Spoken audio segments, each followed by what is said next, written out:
Right, this is part 3 of Penance in Penzance.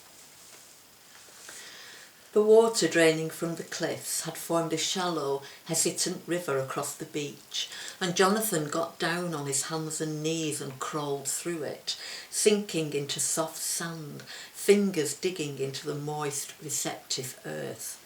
He'd never known such ecstasy. His trousers, now wet and dirty, clung to his legs, cold and clammy, like the beliefs and values he'd grown up with.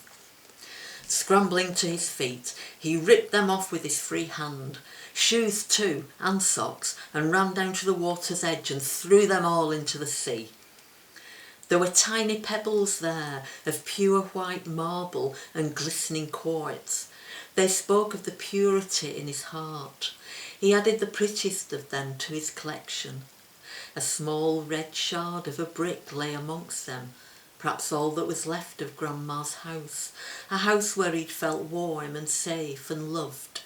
And here a pearl shell of the most exquisite design, like his mother's favourite necklace. As he stood there in wonder, the tide brought in an orange piece of who knows what, smooth and light like the barley sugar he used to buy with his pocket money.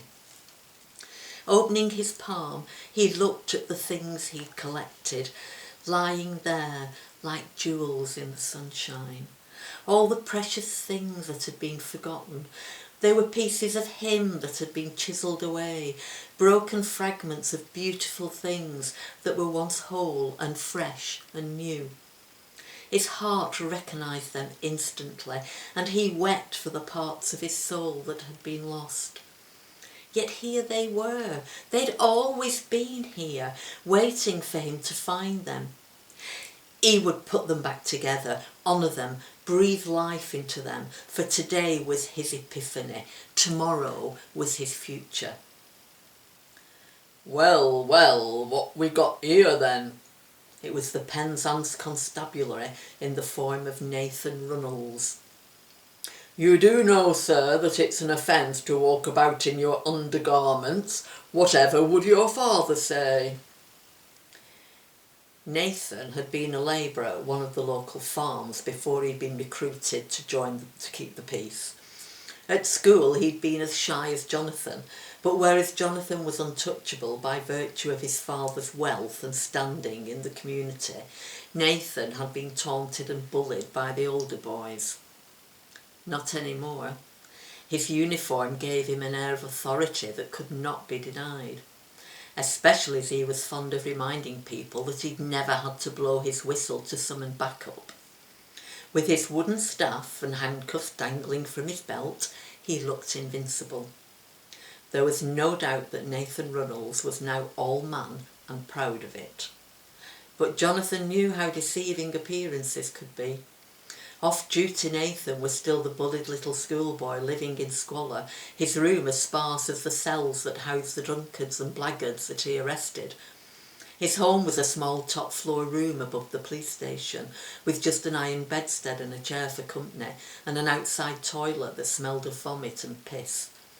He knew all this because it was his father's money that had paid for it. Despite all that, Jonathan felt nothing but regard for Nathan. At least there was dignity in his resilience. I'd like you to accompany me to the station, Nathan said. After putting your trousers back on, of course. We don't want to make this worse than it is, do we? Where are your trousers, sir? Jonathan sank to his knees, his joy ebbing away like the spring tide. He pointed towards the sea, where his grey Angora trousers were bobbing up and down like a lump of dead seaweed. Nathan held out his arm toward them, silently inviting Jonathan to go and fetch them. Jonathan got to his feet.